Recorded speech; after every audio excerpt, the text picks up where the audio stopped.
Ramble.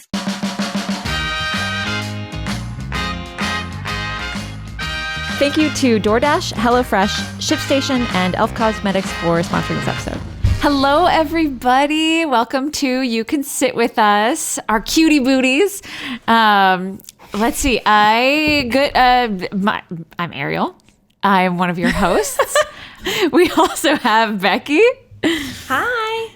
And Maggie. Hello. And Rachel. Hi. And we got Miles in the background doing his gremlin stuff. Hi, Miles. And today we are trying to do something a little bit different. We are all experts in something. I would actually say we're experts in many things, not experts in anything. Just well-rounded human beings, I would argue.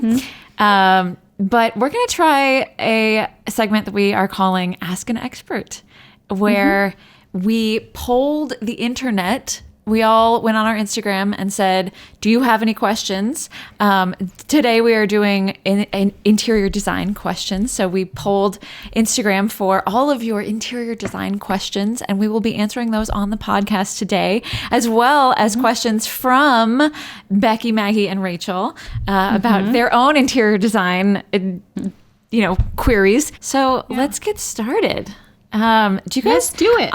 I think it would be really interesting to go around, and if you guys would talk a little bit about your interior design style, maybe what your interior design style was like 10 years ago when you were a teenager in your childhood bedroom. Wait, were you just suggesting that I was a teenager 10 years ago? Because that's not true. Some of us were teenagers 10 years ago. I do not fall into that category. Me neither. I was married 10 years ago. I think I was technically an adult 10 years ago, but I am the youngest. Yes. So you were... How much do you hate when you forget that one thing at the store? You're not going to go back in to get it, right? So you're just going to go a couple weeks without it. Did you know now that you can get snacks, drinks, and household essentials in 30 minutes with DoorDash? DoorDash connects you with the restaurants you love right now, right to your door. And you can get grocery essentials you need with DoorDash too. Get drinks, snacks, and other household items delivered in under an hour. Ordering is easy. Open the DoorDash app, choose what you want from where you want, and your items will be left safely outside your door with the contactless delivery drop-off setting. With over 300,000 partners in the US, Puerto Rico, Canada, and Australia, you can support your neighborhood go-tos or choose from your favorite national restaurants like Popeyes, Chipotle, and the Cheesecake Factory. For a limited time, you can get 25% off and zero delivery fees on your first order of $15 or more when you download the DoorDash app and enter code SITWITHUS. That's 25% off up to a $10 value and zero delivery fees on your first order when you download the DoorDash app in the App Store and enter code SITWITHUS. Don't forget, that's code SITWITHUS for 25% off your first order with DoorDash. Subject to change, terms apply. I can go first. I demanded that all 4 of my bedroom walls be different colors, and it is still the same till this day. Yeah, I had very odd picks. I think I had a pastel yellow, a pink, a light blue, and a green, and my younger sister hated it. I think I shared a room. I was the middle child, so I always shared a bedroom with either my older or my younger sister. And then finally, I don't know what happened. I think my sister moved into... We had like a little casita that she moved into that was like an extension of our living room. And then I got my own room and I was like, I'm going to make this my own. I demanded that the closet doors be taken off, and I had like tulle curtains instead of a door. Like they were oh my gosh. choices. And I think I had like glow in the dark stars on the ceiling because that was a look back then. Maggie, you're describing a very Try Guys brand visual here. That is true. Different colors on the walls, pastels. I was ahead of my time, I guess. You were. Yeah. What about you guys? Did you guys get any say-so in how you decorated your childhood bedroom? No, I was Pigpen. I was like a filthy, disgusting teenager. I did not predict that. I know. For how much I clean now, I was a probably like teenage to college. I was a scumbag. Like full, I wore sweatpants cannot all the guess that. time. Becky Miller Habersberger. Yeah, and then for my rooms, it was filthy. But I knew if I waited long enough, my mom would clean it. Oh man. You're intelligent. It's our mother. Without fail, I probably like sent her into mental breakdowns with my room. Yes. Because it was so bad. So bad. I was And a it filthy didn't child. bother you. You liked it. You were like, it's fine. No. Yeah, I was like, whatever. I just You would like sleep here. on a pile It's of dirty fine. laundry. Oh, all the time. Well, it wouldn't be dirty because I also did not do my own laundry. You sleep on a pile of clean laundry. I would sleep on, my mom would put the clothes out and I would just sleep on them. Wow. And then when I was done with them, they would go on the floor. Rebecca. I know. I was dirty. My parents literally called me Pigpen. Wow. Pigpen. Gosh. I love this history that I had no inkling existed. Yeah. It was all like my room was covered in lots of newspaper clippings about Johnny Depp because I loved Johnny Depp when I was a kid. So I had a lot of those. And then I also had Barbie dolls because my parents and grandparents would buy me a Barbie doll every year for Christmas, and then I wasn't allowed to open it. So I just collect. Yeah, had Barbie so I dolls have all in these boxes? like mint condition Barbie dolls. Wait, you didn't If play anybody's with looking them? to buy, Wow. no, they were collectors. They're collectors. I still have them. Do they still get you Barbie dolls for Christmas? No, I don't get them anymore. I think I stopped getting them when I was like a teenager. You should sell them on eBay. You know, I've been looking. They're not that. I have one that's maybe worth like $400 or $500, but other than that, I have like That's I have some pricey. sets. Yeah, I have some lot sets for that are worth things. Yeah, I have all What the Harley Barbie is Davidson it? Barbies. The one that I have that's the two most expensive ones were the Happy Birthday Barbie from the 90s. She's like wearing like pink and blue. And then I have the classic. Oh, and they all have matching ornaments, but those I touched. I used to get the Was Barbie the ornaments too. classic white and black striped bathing suit Barbie with the glasses and the little. Yeah. But I had Barbies that I got to play with. These were just the ones that had to go in the room. So those became my decor. My scumbag Barbie decor. I that's also really didn't funny. predict Barbies. Fascinating. Yeah. What about you, Rach? Let's see. My bedroom was like sort of the way it was when I was a child until for my 16th birthday, my parents sent me off with like a group of friends. And when I came home and all the friends came home with us, we'd like gone somewhere to do something for the day. They had made over my room, a la an HGTV show. Or at that time, maybe like a TLC show. And they had given me like the furniture was the same, but they had like done new window treatments and framed pictures of me and put a new stereo in there. And I felt like I was like, you know that show My Sweet 16, and where the people had like actual parties that like NSYNC played at and stuff. But for me, the room makeover was just like that. Like I was the star of the show. And so Wow. my bedroom, and it looked kind of adult. It's all like in golds and greens, and they like had proper window treatments on there, and it like everything was framed, and it was just like very grown up looking. Wow. That's amazing. And so that's what my room decor was like through my teen years. Oh, that's And I kind of put did that when I together. went to college too. I got like a put together set. You know, I'm from the South. The drapes match the bedspread, which matches the rug. It's like, you know, it's sort of like a coordinated effort. And I was the opposite of Becky. I'm very clean, like very neat. I never messed it up. Not really. But that's what it looked like. My parents decorated it, but I felt so special when they did that, that it felt fun. Let's see. When we lived in Texas, so my dad's super handy, and he made me a lofted bed. So he's so like in a normal, 12 by 12 bedroom, he put in like a loft, basically, just where the bed would go on it. And so then I would climb up to my bed, and I had a desk underneath. And then I had, like all my stuff. I had like a big bureau and all this kind of stuff. But it was like IKEA. I remember being able to pick out my own stuff. And it was colorful. And then I decided that I didn't want to climb up to my bed anymore. And so I put the bed underneath and turned it into like a princess bed where, you know, you have the like tulle drapes that come down. And I made the top my little study nook. And so I put all my books up there. And so I had like a little library and a little reading area. Yeah, it was cute. I don't remember spending that much time in my room though, as a teenager. You know, like maybe hanging out with my friend Carol, and we would like sit on my bed and read magazines or something. But other than that, I feel like I was always downstairs. But then when we moved to London, I brought like all the same stuff, but we didn't have quite as much furniture because, you know, at that point you only bring what you have to. And that was a pretty grown-up room. But I remember a lot of the stuff in that house, we were renting, so it was like not my stuff. Yeah. And so, you know, it was very like, I had my things and I had my like, I had a very nice sort of pastel blue bedspread. I remember that being a big part. But yeah, I liked things to be decorated. I liked to have a rug. I wanted to have a bedspread and throw pillows. I always had throw pillows. That was definitely a thing.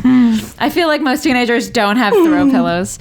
And how would you guys describe your style now? What would you say? I think I'd say lots of textures. I really like palettes on walls. Like when you go into houses and you see a lot of textures on the walls. I don't know how to really describe that. Ariel, help me out. So actually, this is kind of a fun exercise. I can describe your styles. Yeah, you can do it. Because I was like, how do I describe my own style? Yeah. Go, Ariel. Go. Okay. So because I love all of your homes and they're all very, very different. So Maggie, your style, you like, it is so obvious to me that you grew up in California because you have this like coastal sort of beachy style, which is exactly what you're talking about. You love the light colors, you know, like the light colors that I feel like California is perfect for having like white furniture and like beige like rugs and but you bring in interest with texture, you know. So if you look behind you, you have a like this vase that I absolutely love. That's like it's like a white and sort of brown vase, but it's like very textural. And I remember you were DIYing a yarn wall. It was like hanging. an area. It was like a area rug thing. Yeah. Yeah, And that's really textured too.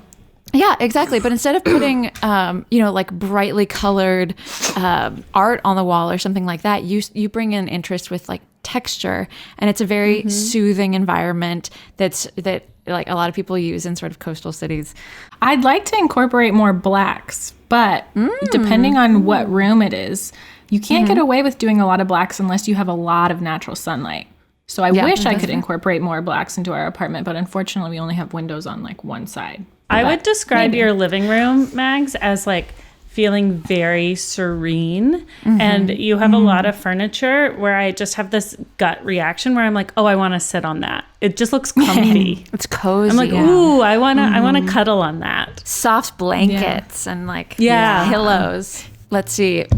Becky, I mean, you guys just moved into your dream house, and you're actually doing, I mean, because your old place was very Chicago, and I know that wasn't like exactly your style, and I feel like now you're really coming into your own with like your style choices, because you can actually choose what you want in your house, you know. And so I know you just got a new dining room table and chairs.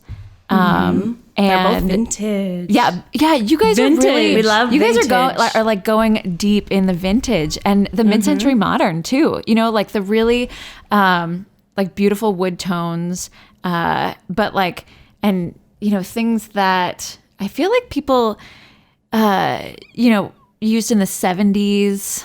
We love the 70s. Love the 70s. Yeah. We love color. Yeah. 70s were good. 60s, 70s were such good design. Really saturated color, which I think is just amazing. Like I love what you guys are doing with your place, with the greens and the mural on your bedroom Those wall. green chairs are so beautiful. Yeah. But I mean, saturated colors and just bringing in all of that energy. With HelloFresh, you get fresh, pre-measured ingredients and mouth-watering seasonal recipes delivered right to your door. HelloFresh lets you skip those trips to the grocery store and makes home cooking easy, fun, and affordable. And that's why it's America's #1 meal kit. We love HelloFresh because in our house, meal planning can be extremely stressful, but HelloFresh can get a meal on your table in under 30 minutes. And they have so many options. We never get bored with their options. And they have all sorts of low-cal, vegetarian, pescatarian options. You can really just click and choose whatever you want. The thing that Ned and I love the most about HelloFresh is it just shows up at your door. Not having to think about what's for dinner is one of the most helpful things that I can think of. Go to HelloFresh.com/sitwithus12 and use code SITWITHUS12 for 12 free meals, including free shipping. That's HelloFresh.com/sitwithus12 and use code SITWITHUS12. And that will get you 12 free meals with free shipping. I feel like you guys are really taking your time to decorate too, Becky. Wouldn't you say you're like finding things you love rather than like trying to fill it up? Yeah, we definitely took a pause when we first moved in on like getting a lot of stuff. And now that we've been like, now that we've been like playing around with, we're still like moving stuff. Like we're still, we just moved a bookcase the other day in the bedroom so my plants could get more light. And we actually, Ariel loved this DIY. Keith spray painted this bookshelf for me, these silver, the one that was in the living room before.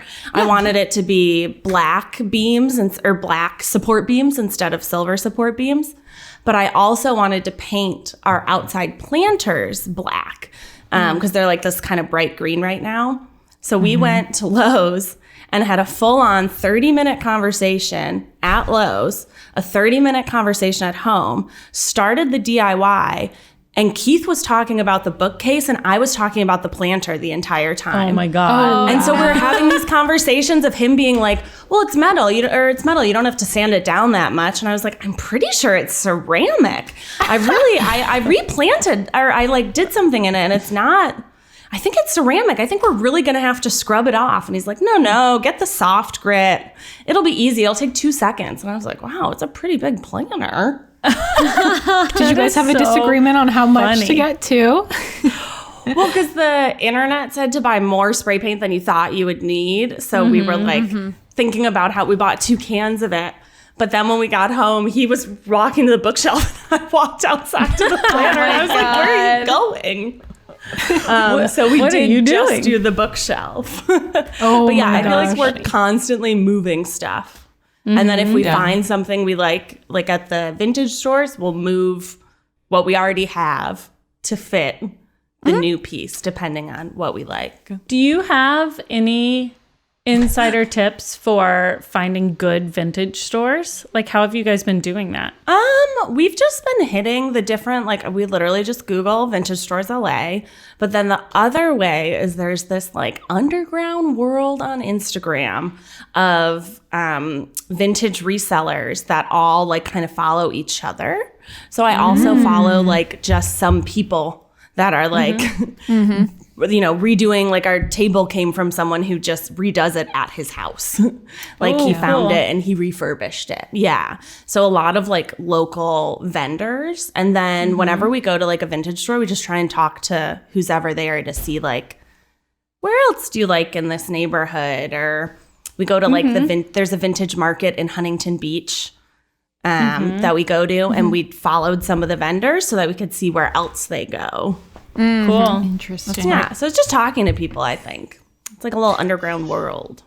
Yeah. The dark side of Instagram. Vintage design. Do they go to different like flea markets or vintage outdoor markets, or is it something that they have storefronts or like warehouses that you can go to? It depends. I mean, some of them, like the Huntington Beach one, was an outdoor market, and most of those vendors go to other outdoor markets.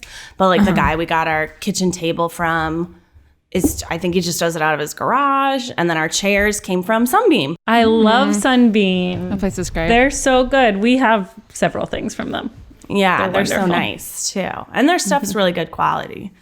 I would say just always when you're like vintage shopping, just do a quick Google. If there's like a name on something, look it up just to see. And like, because sometimes you go to the vintage store and you're like, wait a minute, this is fucking Crate and Barrel 8 years ago. It's not. It's still vintage. It's old. Maybe not vintage. But maybe guys- not the unique piece we were looking for. Yeah. Do you guys want an insider tip? Yes. Okay. Do you know where vintage stores get their furniture? Is it estate sales? Estate sales. Sign up for an estate sale website and you can go to the estate sales yourself. And I mean, it's a lot of work. It's so much work, but you know, you can get the piece that you get at Sunbeam. You can get that table, say, for like $100. You know, it's ridiculous stuff.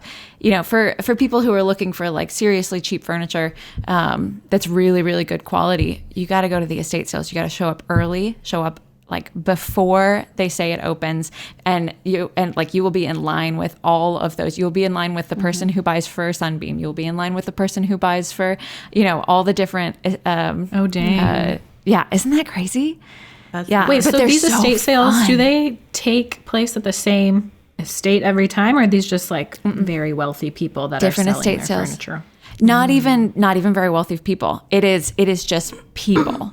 It is like there are estate sale places where when somebody is moving or somebody passes, or, you know, then the family is just like, we got to get rid of all of this stuff. What are we going to do? They hire an estate sale company, and the estate sale just prices everything and like doesn't even stage everything. It stays exactly where it is. Like, you know, whoever's closet is still full of their shoes and all of their everything, you know, and somebody, it depends on the estate, and it depends on the estate sale company, but it could be like every shoe is $1, you know, or something like that. Or they could, or like say this person collected Louboutins or something, then they'll actually go through and they'll be like, okay, this pair and this pair and this pair. But I mean, they are so fun. When I was doing the like vintage resale, my sister and I would go to estate sales. They would have them on Thursday mornings and Friday mornings. And those were always the best ones to go to, because like, and you wanted to get there day one, and you wanted to get there first thing, because all the good stuff goes so fast, and then you're just left with the $1 shoes, you know?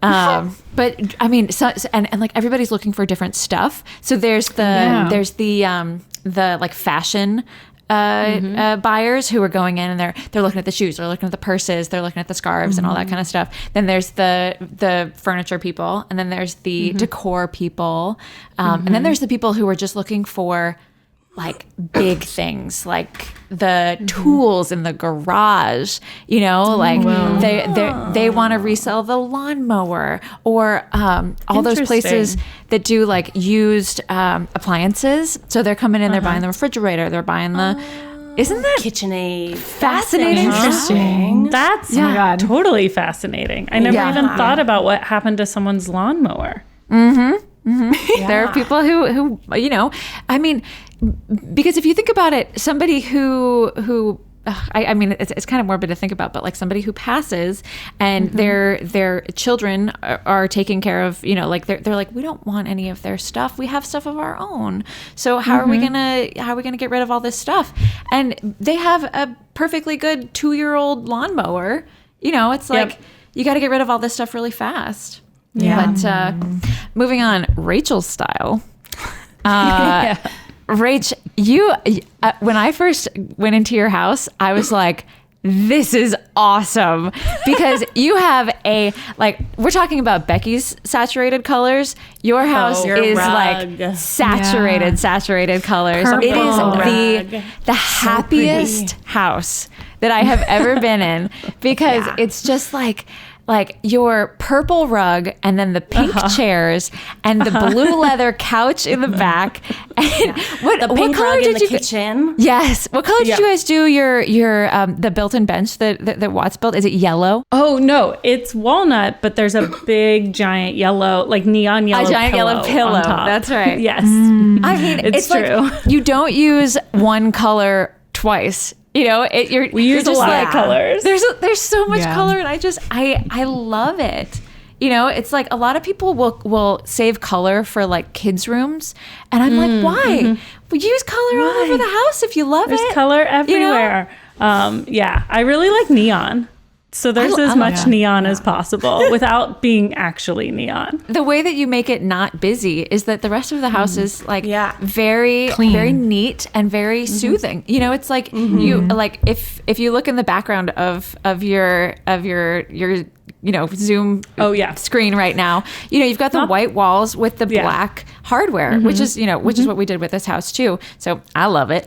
But like but everything else is like just modern and updated and I also love that you're not a tchotchke person. Yeah. Like when I go to your house, there are no like tchotchkes. In the Midwest, it was tchotchke central. You have stuff everywhere. So I still have a little bit of that tchotchkeness in me. But your house, I feel like everything has a place and a function. Yeah, I like to use everything we have. And if we don't use it, I don't want to have it. I'm a serial donator. Like I donate stuff. You give us stuff. If it's not useful or beautiful or like functional, it gets donated. Because I don't like a lot of stuff that we're not using. Yeah. That is something that I've always wanted to ask you is like, do you find that you don't buy things, or do you buy things and it's like a one in, one out? A little bit one in, one out. But also just like, I don't know. I don't do clutter really. Although my husband does. If you look in our garage, it is full. It is full. Is the garage Watts' area? That's it's like, his area, and it is his workshop, and it's full of stuff he uses for work. But it's full. I'll say like the things we save that we're not using are like baby clothes and baby toys and stuff. But they're organized in old diaper boxes by age and labeled, and then they're getting shipped off to my sister-in-law for her new baby and stuff like that. Rachel, I have something for you. It was your Christmas present, but now that we're talking about decor, I'm like, maybe I'll just show it to her now so then she can tell me whether or not it's going to be clutter for her home. Oh no! Is it my first tchotchke? It's not a tchotchke. So people are obsessed with your babies and they love to draw pictures of your babies. So you shared a picture that a girl who was she's like in high school. And so I bought the print off of her for you. Oh my God. That's not a tchotchke. That's adorable. I love it. That's not clutter. Adorable. I'm going to frame it and put it in their room. Well, I'm looking for a frame for it right now. And I was like, maybe I should ask her if she wants a black frame or a brown frame, or maybe I just give it to her and let her frame it. I don't know about giving people decor. I love it. Babies. Oh, So that's cute. I just thought sweet. it was so cute. And the girl was so nice. Becky, Oh my God. I love it. And you know what? I haven't ever printed a photo of them and put it up in their room. There are no photos of them in there because Oh. I'll put it up in their room. So cute. Thank you. I love it. Yeah, absolutely. And that girl is I've had so it since sweet. Christmas. Amazing. See, that's not a tchotchke. That's like straight Okay. to my heart. See, I never know the difference between like putting little pictures up, or if there's too many pictures, or if there's too much stuff. Beautiful like and right functional. now, Keith's correcting rocks when we go on What do you hikes. mean? So we've got rocks everywhere. Oh. And I'm like, heard about what his do I rock do with these collection. rocks? Oh yeah, they're all over the mirror in the bathroom. They're like over here. I'm like, is it too many? Are we rocked Is out? it too many? I mean, maybe. Do the rocks bring you joy, Becky? That's the question. Ooh, they are. So we get them, and Keith's dad got us this little kit because he's a geologist. He was a mining engineer, but he loves rocks. So for Christmas, he got us and my brother-in-law this kit where you shine this blue light on the rocks, and they glow on the inside, and you can see if there's like, I don't remember, A diamond? like a ruby or yeah, pearl? But it glows like different colors. That's so cool. we've been doing that, and then I'll Whoa. take the light and do it all over the house and start screaming about cleaning. I'm like, Kate, Everything's There's a diamond in the toilet. the blue light. He's like, it's just dust. I was like, no, it's not. If you are selling stuff online right now, you are definitely in the right business. More people are shopping online than ever. I know I am. That means a lot of orders are coming in, and a lot of orders you need to ship out fast. That's why online sellers like you need ShipStation. No matter how much you sell, ShipStation makes it super easy to manage and ship all your orders from all your sales channels faster, cheaper, and more efficiently. No matter what you're selling, Amazon, Etsy, your own website, ShipStation funnels all your orders into one simple interface that you can manage from anywhere, even your cell phone. With ShipStation, small businesses can now access the same rates usually reserved for Fortune 500 companies without the contracts or commitments. You can ship more in less time. Just use the offer code SITWITHUS and get a 60-day free trial. That's 2 months free of no hassle, stress-free shipping.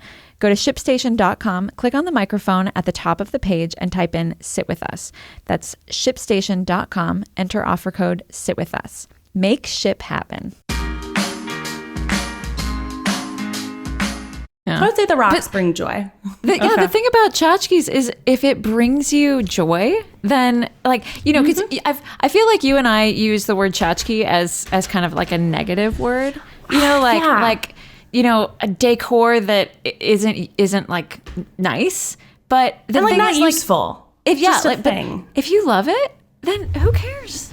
That's keep the kind of keep the tchotchkes. I mean, coming from a person who collects this kind of stuff, and I'm always trying to find places to squirrel stuff away. Like that's my problem. I'm a hoarder in like a minimalist body. It's really an issue. It really is. Like when we got rid of our garage, like that was I had to expose my whole life. I was like, damn it, all my stuff is in there. All my stuff. That's why you got the storage unit. You hoard away from your home so you can be calm at home and still have stuff. That's exactly it. That's exactly it. And like I have this, it's sort of just this nagging thing in the back of my head where I know that the storage unit is, it's slowly just gnawing at me. Like you have so much stuff in there and it's not organized and you need to deal with it at some point, but I don't need to deal with it now. So I'm just, I just, there's always a box of things to go to storage. Just like I just walk around the house and collect things and I'm like, nope, not this anymore. Don't want this in here anymore. And it's just, it all just goes. Yeah. Well, Ariel, that kind of brings us to one of our questions that we had from the audience. Yeah. Yes, throw at me. This. Yeah, this is from Aylush, AYLUSH. She messaged us on Instagram, and she said, how do you decorate walls without making them look overfilled? Good question. I mean, it really depends on your wall, and it depends on the kind of art that you have. Like if you have a bunch of small pieces, you can definitely go in the direction of a gallery wall. I like walls to have stuff on them. That's just something that I feel makes a home feel cozy. If there's if there's an empty wall, to me it feels unfinished. And so, but you don't have to use art. That's a big part of it. Is it doesn't have to be art on one wall, art on another wall, art on another wall. It could be a bookshelf, or it could be like a larger storage piece or something like that. It really you use different types of things to kind of make the space feel full. But if you're worried about things feeling too full, then just pare back. You could use one big piece. Those always feel a little bit more like less is more. Because the thing that makes walls feel busy is when it's not cohesive. If you have a bunch of artwork that's all in different frames, or if it's all in different if it's all different colors or something like that, those are some of the like do's and don'ts of gallery walls. Is don't don't just take something that you have and then put them all together. You really have to think about how the pieces fit as a whole in terms of color and frames and that sort of thing. And so, you really have to think about how you're putting the pieces together. And in a room with 4 separate walls, you don't want to put one piece on one wall, another piece on another wall, and another piece on another wall. That's sort of your initial impulse is to decorate all 4 walls with the pieces that you have. But honestly, what would feel kind of more decorated is if you put 2 pieces on one wall and then 1 piece on another, or all 3 on one wall and then did something else with the other walls, like a super fun, like Becky's mural or something like that, like using paint. You could do accent walls. I'm not a huge fan of like doing the one colored wall. But I did that in my first apartment in New York. I had one bright blue wall and then in the bedroom, one red wall. It's a really easy way. I'm not saying it was good. I'm just saying I did it. It's a really, really easy way to bring in like interest and color. That's certainly one of the like quick and easy things that you can do to just make a space feel more fun, more decorated. You're 24, you're in your first apartment. You're like, let's go. Absolutely. Let's have fun with some paint. Yeah. Paint or wallpaper. They make like stick-on wallpaper now. So, oh my goodness. Okay, I will say though, we stuck on wallpaper the laundry room. Oh. Do not do it alone. Okay. Two minimum to put on stick-on wallpaper. Okay. Because I bought it, thought I could do it by myself, attempted it, and then proceeded to stay in bed all day because I was like, it didn't go well. It's the worst. Becky. So I was like, Keith, pull it down. Pull it down. And you took it down? He took it down, but then we did it together. And it looks much better. It looks better now. But it is definitely a 2-person job. It is not. Because it like bubbles and sticks weird. Yeah, and you have to get, ours is a pattern. It's like a yellow and like flowers, like kind of looks, it goes with like the vintage vibe. But you have to get the flowers to line up. Match them up. Oh my gosh. And I was like, this world is not for me. I want to wallpaper an accent wall in the girls' room when we stop using their changing table, because the wall's kind of all scuffed where we like change their diapers and stuff. And so when we take that down sometime in the near future, I would love to wallpaper that wall. Just one wall. Is that cool, Ariel? Just one wall? Absolutely. Yeah. And also the thing about like kids' rooms, wallpaper is so good for kids' rooms. It's just so fun, and it's so easy to. And if you get like vinyl wallpaper, it's so easy to clean. Is it? Oh yeah. It's a good tip. We wallpapered Wes's closet, or I wallpapered Wes's closet. Cute. Similar thing. Did it myself, and I was like, oh my God, this is hard. That was the first time I had done the stick-on wallpaper by myself, and and also like. We all kind of live in older places. And the problem with older places is that the walls are not straight. No. Yes. So when you're trying corners to do are not straight, like perfect.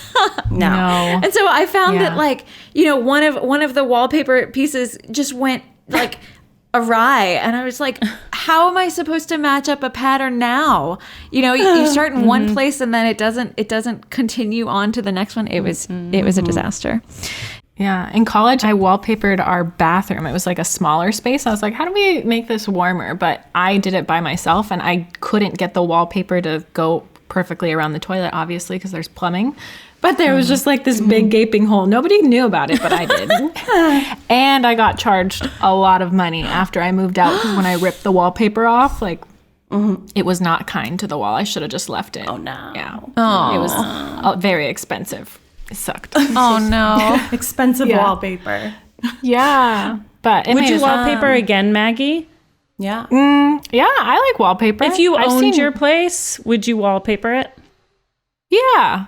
I'd probably do a smaller room, just because any sort of humongous room, it seems kind of a daunting task. But I've seen really cute, like one side of dining rooms wallpapered that looks really nice. I've even seen, I think I've seen ceilings wallpapered, which is really cool. Wow. Yeah, ceilings have really been coming into their own. Yeah. Yeah, ceilings are having a glow up, aren't they? Ceilings are having a moment. Ceilings are having a moment. Wait, Ariel, do you want to talk a little bit about what's happening to the Tri-Guy ceiling? Tell us. What do you want? You mean in the studio? That you told them to paint black? In the new office. No. In the new office, I think we're doing like an accent on the ceiling, right? Yeah. Oh, yes. It's very exciting. I don't know. Have the guys told you guys? Have Keith and Zach told Becky and Maggie about? Have the guys told you guys? Yeah, I know. About everything that's going on with the new office. I mean, so Zach was really disappointed that we had lost the wooden beam ceiling, because there was just so much going on up in the rafters that they had to drywall the entire ceiling and keep all the noise up and all that kind of stuff, because they're on the bottom floor of like a 3-floor building. And so, Zach goes in and they had drywalled it, and he was like, where'd all the character go? And so so we're thinking to ourselves, how do we bring some character back into this space? And the idea was, so we had already put in a built-in bench, which is a very fun, like, decorative accent. And I really wanted to do wood slats behind the bench. And so now the idea is to continue the wood slats up from the bench and then onto the ceiling, so that we have this like wood slat ceiling fixture. Oh, that's cool. It's gonna look so cool. It's gonna bring in so much like warmth and interest. I'm so excited. And some dimension too. That's nice. Dimension, yeah. Texture. Yeah, exactly. And then we're doing... It's not a regular office. It's a cool office. It's a cool office. It's a creative office. But speaking of creative things, Ariel, another question from one of our fans asked, is there a design style that you wish would just stop? That people would just stop doing? I love this. What's your Go design? Ariel. And if it's in any of our houses, don't say it. That's so hard. That's so hard, because there isn't like a design style that I hate, because I think that they're all like valid, and everybody has their own style. There are certain elements of interior design that like those those design magazines that are like the 10 things interior designers hate, and I definitely have some of those. I guess number one on my list is boob lights. Do you guys know what I'm talking about? Oh, yes. I know exactly what you're talking about. So, okay. There are several different types of lighting fixtures that you can hang from your ceiling, right? There are pendant lights that come down on a string or a rope. And there are recessed lighting, or there is recessed lighting, and so that's when it goes into the ceiling. And then there is like you can also call it a pendant light, but it's a light that is like fixed to the ceiling, and in every rental ever, they do this, and they have what I call a boob light, which is a glass. So boob light is an Ariel term, not I'm a pretty sure other term. people call them boob lights too, because they look like boobs. A nipple light. Yeah. You know what also needs to stop? Popcorn ceilings, because usually boob lights and popcorn ceilings, they need to stop doing that. They're best boob lights and popcorn ceilings. They're best friends. We have popcorn ceilings in one of our rooms, and I'm like, I hate the popcorn. Yeah. And they're so hard to get rid of too. You like have to scrape it off, and it makes a huge mess. And but they usually do it. So like rental places will do it in dining rooms, because normally you would have like a chandelier there or something like that. But if it's an open space and you don't want people hitting their head on it or something like that, then they'll have a flush mount on the ceiling. And like the easiest way to put a flush mount on there is to just have the apparatus right in the middle, so that you screw it on, and then it looks like a boob. If it's round, it looks like a boob. That's just sort of the way it is. No more boob lights. No more boob lights. boob I hate those. Like if you're gonna have if you're gonna have a pendant fixture of some sort there, have a hanging pendant, like, or have a like a flush mount that is interesting in some way, like a star or I don't know. You know, boob lights just drive me nuts. And for anybody out there who has a boob light and you've never noticed it and now you hate it because I said it, you can change it really, really easily. It is so easy to change lights. Like you can do it yourself. We did it in the Try Guy's office. That was a little bit of a disaster because the wiring was really old. The wiring was so old that Ned installed a sconce, and somehow, I'm shitting you not, guys. Somehow, when you turned the switch off to turn the sconces off, you turned the air conditioning off. And when you turn them on, you turn the air conditioning on. I had to get an electrician in to fix it. I don't know how that happened. But I do. was true. I mean, because that house is so old that, and we've all been in that house. The vents are on the floor. Right? Which is another thing that I hate because, oh my God, like, yes, I appreciate heat coming from the floor if you live in like the mountains or something, but otherwise they're just a dust collector. They just collect dust and you can't get it out. So the vents in that house come out of the floor, but they don't work because they redid the air conditioning and put it in the linen closet in that house. Oh. And the linen closet is right behind those sconces. And so I'm pretty sure they just took the wiring. They took the existing wiring that was in that wall and hooked up the air conditioning. And it was on the same circuit as the lights. And so when Ned installed a new sconce, he somehow wired the lights and the air conditioning together. Yeah. That's exactly what he did. So crazy. Yeah. Most people know that Ned and I have a weekly date night. And I don't know about you, but when it comes to skincare and beauty, I'm always looking for little ways to treat myself, especially when I know I'm getting a quality product made with good for skin ingredients. And that's why I love e.l.f. Cosmetics. It's all about bringing the best of beauty to every eye, lip, and face. With e.l.f. Cosmetics, I know I'm going to get high-quality premium makeup and skincare products at amazing prices. Who else is making iconic products for less than the price of a latte? e.l.f. has this amazing lip gloss, and it gives me a little bit of color, but it's also really thick, so it's not so much like a lip gloss. I've really been enjoying it, and I wear it every day. Right now, as an exclusive offer for you guys, you can get 25% off your e.l.f. purchase of $40 or more. Go to elfcosmetics.com/youcansit and use promo code YouCanSit to get this exclusive offer. This is the best deal out there right now, and you won't find it anywhere else. That's promo code YouCanSit at elfcosmetics.com/YouCanSit for 25% off your e.l.f. purchase.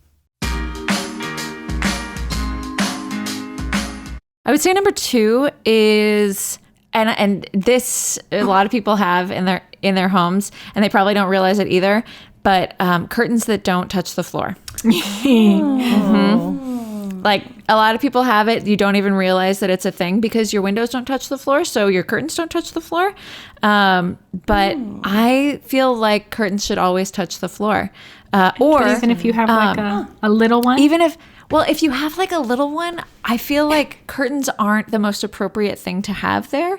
I feel like you should have, like a roller shade or that's just a sort of a personal thing. But then the other thing about that is that a lot of times somebody will be covering a window and they'll just go to IKEA and get curtains of, either the 96 or the 108 length. Those are like the standard length that you get, and you don't get them hemmed. You don't get them, done at all, and you just hang them up in with the stuff that's already there, and they don't touch the floor. And it's like the biggest thing when you walk into when you walk into a home and the curtains don't touch the floor, even if but they're like very close to touching the floor, then that shower curtains.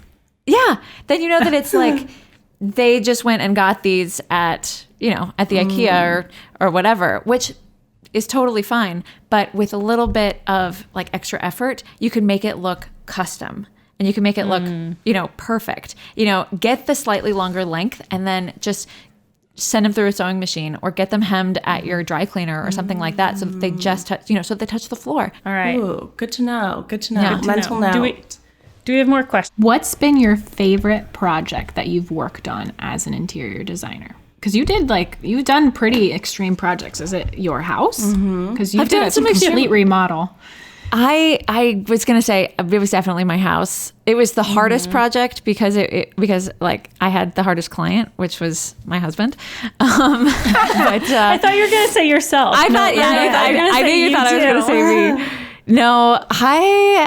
No, it's definitely Ned because and he's one of the hardest people to design for because I know him so well and I know what he needs. But part of what I do also is I sort of think 5 years ahead and I think what is somebody going to need?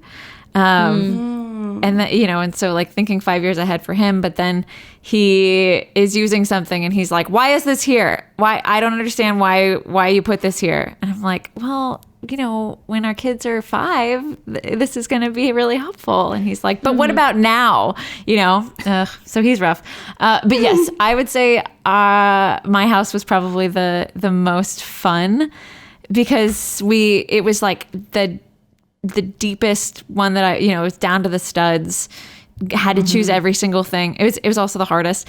I've done a lot of designs for places that are already built. So just choosing furniture and things like that. And those are also really fun because it's almost like you're dressing a person.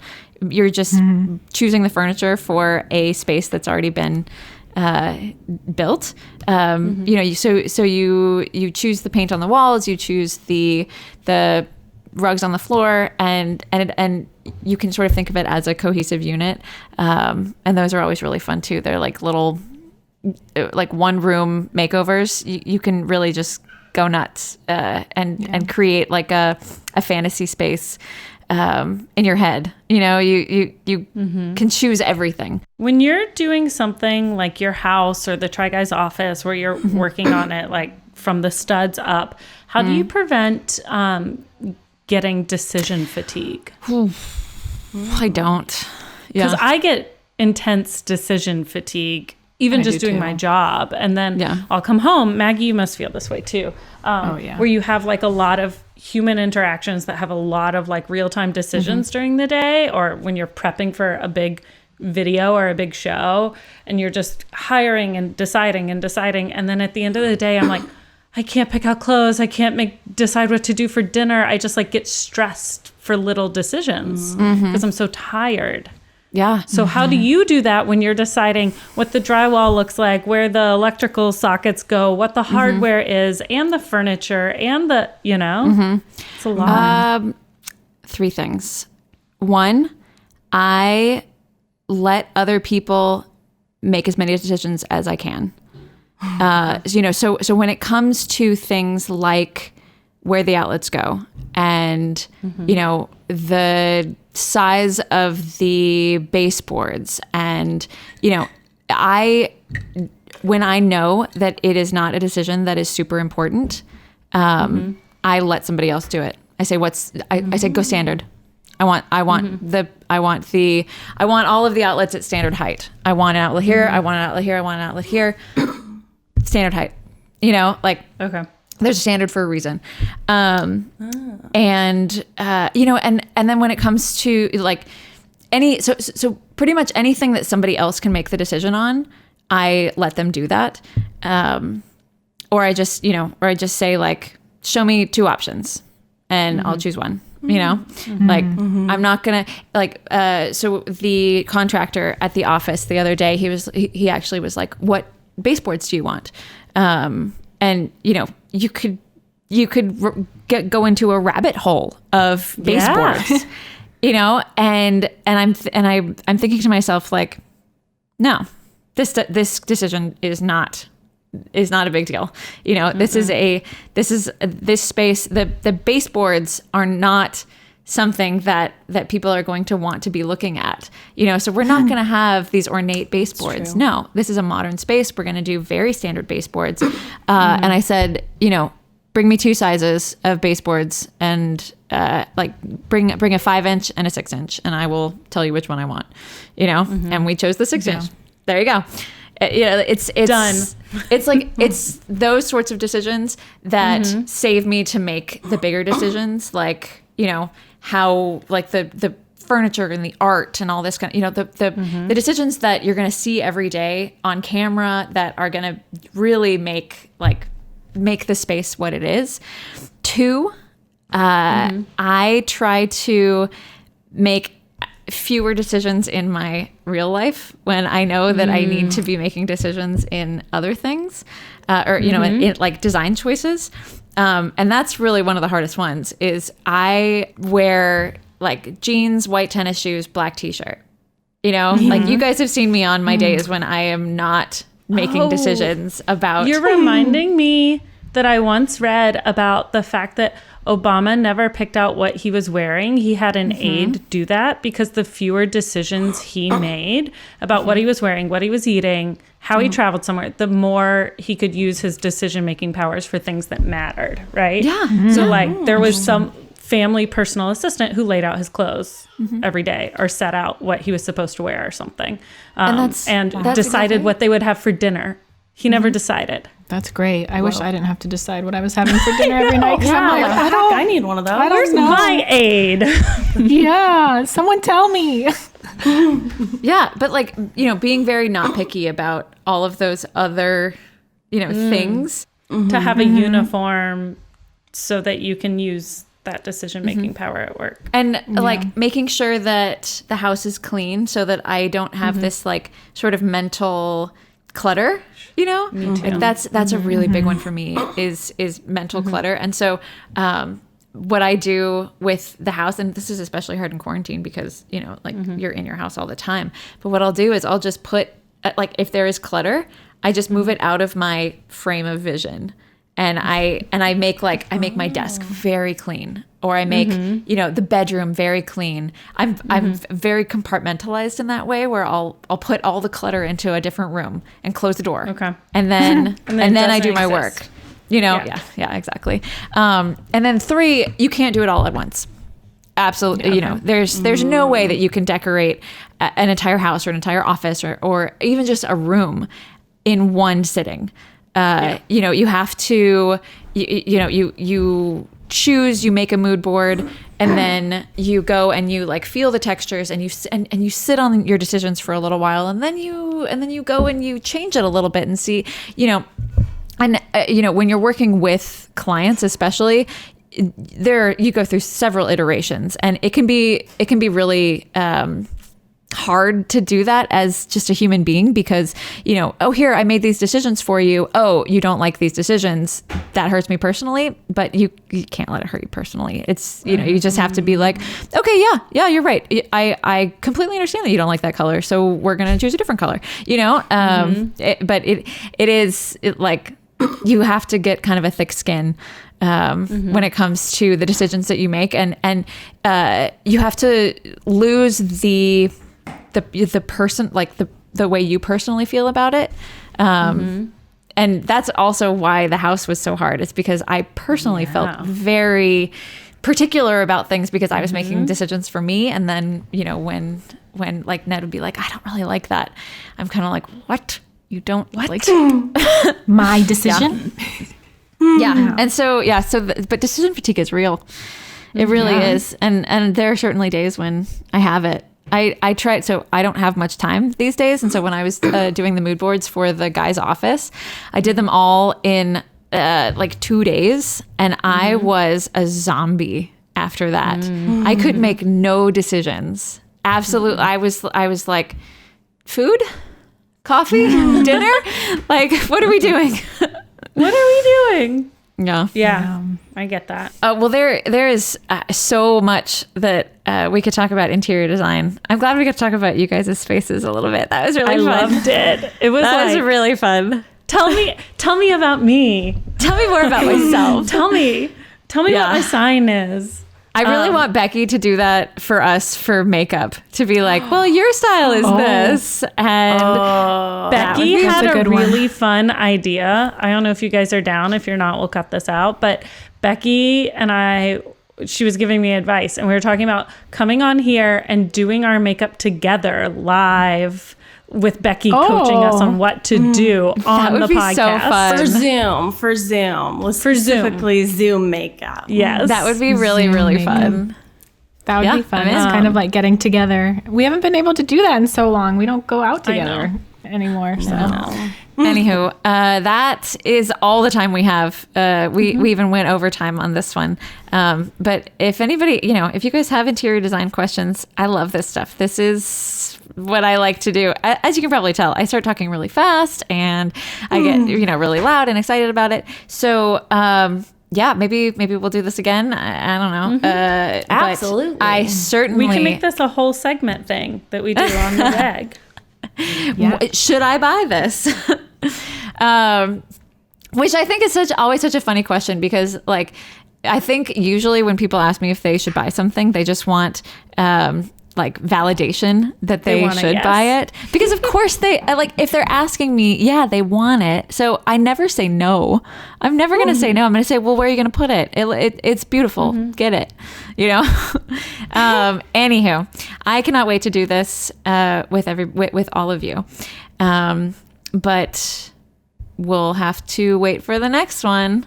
So have a great day. Wash your hands. As Becky says, wash your hands, wear your mask, be a good person. We love you all, and we will see you next week. Bye. Bye.